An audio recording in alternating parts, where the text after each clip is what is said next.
Bhajpa party ही मात्र एक ऐसी इकलौती पार्टी है जिसमें छोटा सा कार्यकर्ता का भी बड़ा सम्मान होता है। भाजपा का एक एक कार्यकर्ता ग्राउंड पर प्रचार प्रसार करने में जुटा है। जतिन बुसरी के मुताबिक सारे देश में भाजपा की लहर चल पड़ी है। लोग दूसरी पार्टियों को छोड़ छोड़कर भाजपा का दामन थाम रहे हैं। जतिन बुसरी मेवात का नया नायाब हीरा है, जिसने भाजपा पार्टी के आईटी सेल को 22वें नंबर से हरियाणा में नंबर 1 पर लाकर खड़ा कर दिया है।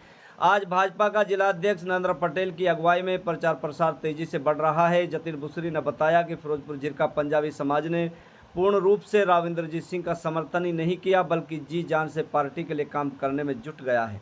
जतिन बुसरी ने आगे कहा कि कांग्रेस प्रत्याशी राज बब्बर बाहरी है, उसे पैराशूट से लाया गया है और हमेशा हर बार अलग अलग लोकसभा क्षेत्र से चुनाव लड़ाया जाता है। आज मेवात की जनता समझदार हो चुकी है। मेवात की जनता राज बब्बर को नकार चुकी है और राव इंद्रजीत सिंह को अपना रही है। अब की बार भाजपा 400 पार के साथ साथ गुरुग्राम लोकसभा उम्मीदवार को भी 5 लाख वोटों से जिताने का मन बना चुकी है। देखिए क्या कह रहे हैं जतिन। इस बार तो ये है कि जिस बात को आप कहना चाह रहे हो वहाँ तो इतना समर्थन मिल रहा है, उन्हें तो लगता है कि भाई मेवात से और मिल जाए, क्योंकि पिछली बार मेवात में थोड़ा समर्थन कम था, तो इसलिए वो थोड़ी कोशिश कर रहे हैं। अदरवाइज वहाँ से तो जीत कंफर्म है। मेवात की वोटें तो उल्टा मेवात के विकास में भागीदारी को और बढ़ाएंगी। देखो, दुख तो होता है।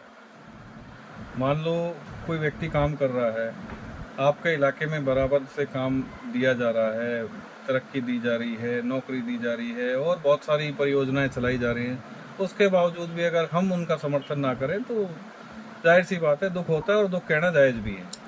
मेवात में सर हॉस्पिटल हैं, लेकिन वहाँ दवा नहीं है, डॉक्टर नहीं है और वहाँ मशीनरी भी कोई काम की नहीं है। और ज़्यादातर इलाज बाहरी इलाज कराया जाता है, लोग परेशान हैं। तो इसको कैसा देखोगे आप? मेवात में हॉस्पिटल हैं, समय समय पर कंप्लेंट आती रही हैं, ये आपको भी पता है। और कंप्लेंट अगर कोई आई है और उसका सॉल्यूशन ना हुआ हो तब तो आपका ये सवाल भी जायज़ है। हाँ, अगर आप ये कहते हो कि बिल्कुल भी काम नहीं हो रहा या कहीं कोई सुधार नहीं हो रहा, तो वो चीज़ मैं नहीं मानता। ये तो अस्पतालों में जो भीड़ है, लोग पहुंच रहे हैं, जिनका इलाज हो रहा है, वो अपने आप स्वयं बताएंगे। मेरे कहने से ये नहीं होगा कि मैं किसी बात का समर्थन करूं। हाँ, कहीं कोई कंप्लेंट होती है, उसका सॉर्ट आउट जरूर होता है। और आने वाली 4 तारीख के बाद आप देख लीजिएगा, जो भी कर्मचारी या जो भी व्यक्ति सरकारी होते हुए काम नहीं कर रहा, तो उसका रास्ता दूसरे तरीके का दिखाने की तैयारी भाजपा सरकार ने कर ली है। कांग्रेस सर कह रही है 4 चरणों को देख लिया है, वहाँ जो भाजपा का सफाया हो गया है। इस बार जो है हरियाणा पूरे देश में कांग्रेस की लहर आंधी चल गई है। कांग्रेस की आंधी तो ऐसी चल रही है कि भैया 4 तारीख को रिजल्ट आएंगे।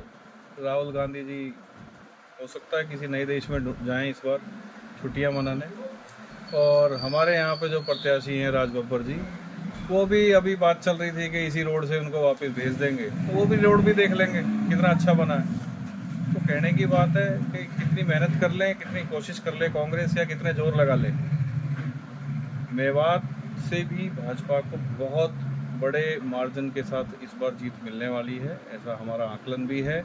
और जिस हिसाब से हमारी रैलियों में, हमारे जनसभाओं में लोग उमड़ रहे हैं, वो बिल्कुल हमारे साथ हैं और हमें अच्छे से वोट देंगे, भाजपा को जिताएंगे। राव इंद्रजीत की बेटी ने दर्जनों गांव का दौरा किया है। ज्यादातर अगर भीड़ को अगर देखा जाए तो बच्चे ज्यादा दिखाई दे रहे थे। ऐसा नहीं है, मैं जहाँ भी गया हूँ ऐसा कहीं नहीं है कि बच्चे ही दिख रहे थे। बच्चे जरूर आते हैं, आना चाहिए, बच्चों को भी पता होना चाहिए देश का भविष्य किसके हाथों में जाने वाला है। नरेंद्र मोदी के नाते वो बच्चे उनको देखने भी आते हैं, सुनने भी आते हैं, और उन्हें पता भी होना चाहिए। और रही बात आप इसकी कि भीड़ नहीं है, तो भैया मैं तो प्रत्यक्षदर्शी हूँ, अभी भी आपके सामने आ रहा हूँ। आज 5वीं रैली या 5वीं जनसभा से फ्री होके अभी आपके सामने सीधा पहुँच रहा हूँ। तो हर जगह अपार समर्थन मिल रहा है, हर जगह से सरपंच हमारे साथ जुड़ रहे हैं। कहीं कहीं तो सरपंच के विरोधी पार्टी हैं, वो लोग भी हमारे पास साथ एक ही मंच पे इकट्ठे होके कि भैया इस बार वोट हम राव इंद्रजीत को देंगे, भाजपा को देंगे। जतिन जी, आप कहते हो कि भाजपा का नारा है सबका साथ, सबका विकास और सबका विश्वास की बात की जाती है, लेकिन अगर देखा जाए तो माननीय प्रधानमंत्री मेवात में दौरा नहीं करते हैं, इधर उधर आते जाते रहते हैं। तो इसको आप कैसा देखेंगे? देखिए, वो प्रधानमंत्री है, कोई लोकल लीडर नहीं है। उनके लिए पूरा देश उनका परिवार है। और प्रधानमंत्री जी हरियाणा में आ तो रहे हैं, आज ही शेड्यूल आ गया है, 3 रैलियां हैं उनकी, हो सकता है थोड़ी एक आधी और भी बढ़ जाए। तो प्रधानमंत्री जी पूरे देश को देख रहे हैं, पूरे देश में कितने 29 राज्य हैं, वहाँ सब जगह उन्होंने दौरा कर रहे हैं, उनका खुद का भी इलेक्शन है।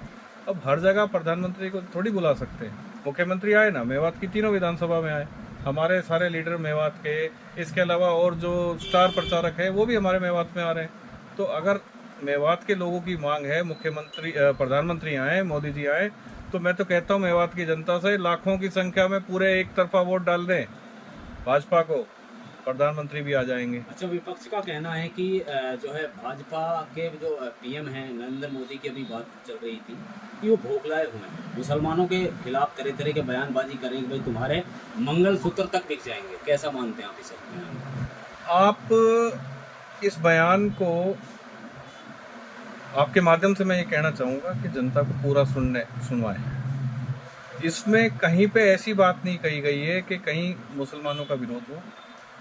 मुसलमान भी भारत के ही निवासी हैं, हमारे देश के निवासी, और हमारा ही परिवार है। ऐसा कहीं पे कोई शब्द नहीं बोला गया जहाँ पे ऐसी हरकत हो कि मुसलमानों को अलग किया जाए। ये भाजपा की सरकार है, ये कांग्रेस की आपस में मतभेद पैदा करने वाली सरकार नहीं है, और ना ही जीवन भर का आप मोदी जी का वो देख लेंगे तो कहीं उन्होंने एक बार भी ऐसा कहा हो। हाँ, बयान, इलेक्शन का दौर है, बयान को तोड़ मरोड़ के कोई भी पेश कर सकता है, लेकिन ये कहना कि भैया कि मुसलमानों का नुकसान होगा, अगर ऐसा होता तो आज मुसलमानों को इलेक्शन के लिए टिकट नहीं दी जाती। कितनी जगह पे इलेक्शन की टिकट भाजपा ने टिकट दी है, कितनी जगह पे भाजपा के प्रत्याशी हैं। और अगर ऐसा आप मानते हो तो फिर आपको बता देता हूँ, आपके ही मेवात से चौधरी जाकिर हुसैन, जिनको भाजपा ने अल्पसंख्यक मोर्चा में देश का उपाध्यक्ष बना रखा है, ये छोटी बात है? आप कैसे इस बात को कह सकते हो कि मुसलमानों का विरोध करेंगे हम? रविंद्रजीत कह रहे हैं जी हम मेवात में अगर अब की बार आए तो सीटी लाजमी बजेगी, तो क्या उम्मीद भाई की जा आधा सकती काम है? तो उन्होंने कर ही दिया है, भाजपा सरकार ने आधा काम तो कर ही दिया। मेवात में से रेल की सीटी तो गुजर चुकी है।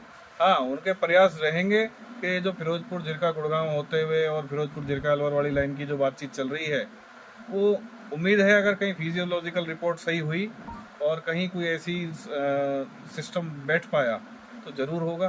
क्या उम्मीद लगती है अब की बार मेवात से? कितनी वोटें जो भाजपा के पक्ष में जाने? पिछली बार से 3 गुना ज़्यादा हमारा आकलन है, हमारा मानना है, और पूरी उम्मीद है कि मेवात के साथ साथ पूरे देश भर में जो 400 प्लस का नारा है वो हम पूरा कर चुके हैं। भले ही कांग्रेस कुछ ही कहती रहे कि 3 चरण में क्या हुआ, 4 चरण में क्या हुआ, हमें पता है हम 400 प्लस के साथ आ रहे हैं। तो क्या संदेश देना चाहते हो सर मतदाताओं को? मतदाताओं को संदेश ये है कि कोशिश करें कि अपना मतदान करें, कोई भी घर ना छूटे, 100% मतदान करने की कोशिश करें। जितना ज़्यादा से ज़्यादा मतदान आप करेंगे, आप उतने भागीदार बनेंगे इस देश में तरक्की करने में। और कल को आपके हाथ में ये बात भी होगी, अगर आप मतदान करते हैं तो आप ये कह सकते हैं कि मैंने मतदान आपको किया है और मेरे हिस्से का विकास के बारे में आप पूछ भी सकते हैं। ये भाजपा सरकार है जो आपको जवाब भी देगी कि हाँ, आपने हमारे को मतदान करके जिताया तो हमने आपके क्षेत्र में ये विकास कराया।